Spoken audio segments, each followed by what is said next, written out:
Like many people, when I saw the title of Marie Kondo's book, The Life-Changing Magic of Tidying, as a simplicity freak and as a mother with a busy lifestyle with kids, business, house to run, the title instantly caught my eye, and then I could see that her book was in the press and it was being talked about everywhere, and me along with hundreds of thousands of others all bought the book thinking maybe the answer's in here somewhere. And there are two things that I've learned through the understanding that I've had about simplicity and where it comes from that I think are just missing from that book, and I wanted to share them with you because it's a really common misunderstanding. So the first thing is that what Marie asks you to do is she asks you to pick up each and every item in your house. So, you know, I pick up this candle and I take a look at this candle and I think, does this bring me joy? Right? And that's your criteria that Marie suggests you use for whether you keep or you get rid of stuff. Well, the truth of the matter is that this candle can't bring me joy. Things in the outside world can't make me feel a certain way, ever. It just doesn't work that way. Like, I might have joyful thinking about my candle, or I might have annoyed thinking about my candle, or it might bring back bad memories, or it might annoy me because it never gets used, or because I don't like the smell of it, or that I love the smell of it. But all of that experience is created through my thinking about this candle. It doesn't come from the candle itself.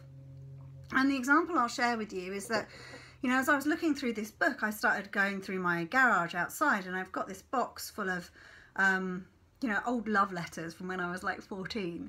And they're all kept in a box out there. And some days I think about that box of love letters and I feel really touched, and I feel really nostalgic, and I feel lovely warm feelings about, you know, who I was when I wrote those letters, or who the person was that wrote me those letters.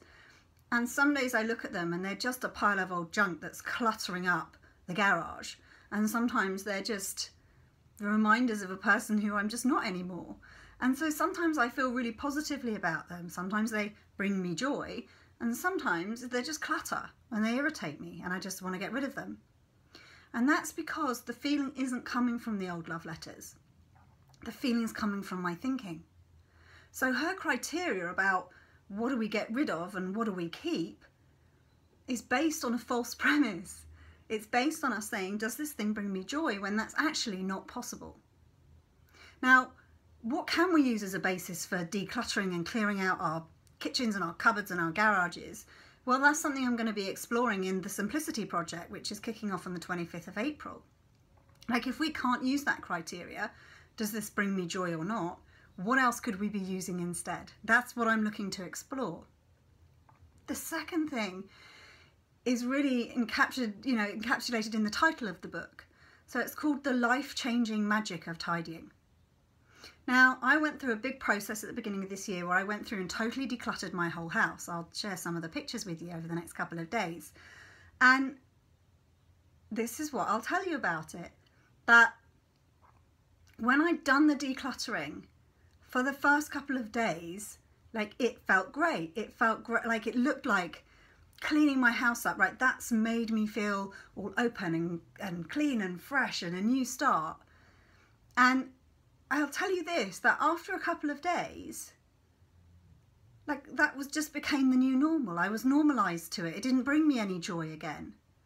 And over time, some of the clutters crept back in, and I find that I'm no more or less happy when I have a cluttered kitchen or not have a cluttered kitchen. Again, it's because the clutter doesn't impact on my state of well-being or my peace of mind. Now, I'm about to launch a program where that's exactly what we're going to do. We're going to be clearing out our houses. We're going to be taking a fresh look at love, at work, at relationships, at money, at health, right? All these different areas of our lives, and seeing what changes we want to make on a practical level. But I'll tell you this, when you simplify your business, when you simplify your kitchen, when you simplify your wardrobe, when you simplify your approach to health and your food, I'll tell you this, it's not going to make you happy. Right, so why am I telling you this when I'm just about to invite you and encourage you to come on this program and play and do this game with me? Because I want us to just go through and take a look at simplicity, because I think we have a responsibility to tread more lightly in this earth, but also because it's just fun, just because we can, not because we think it's going to make us feel a certain way, but just because we can clear out the crap from our lives and just have it be more simple. And I want us to explore, does that make us feel happier in the long term, or does it not? Like, I want us to look at that and see through our own eyes, through our own experience, whether that's true or not. And so that's why I'm doing the program, because it's going to be fun. Is it going to change your life when you clear out your kitchen? No. Will what you learn on the journey and the experience of doing this program together for 8 weeks transform the very essence of your life? Quite probably, to be honest. And it's not going to be through the cleaning of your kitchen. It's going to be through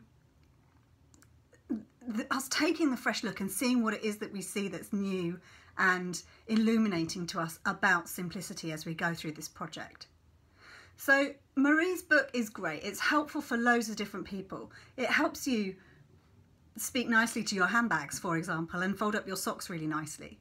And it's shown me that there's a profound interest from people who are really interested in genuinely simplifying their lives. And that's, you know, me too, right? That's why I'm on this journey.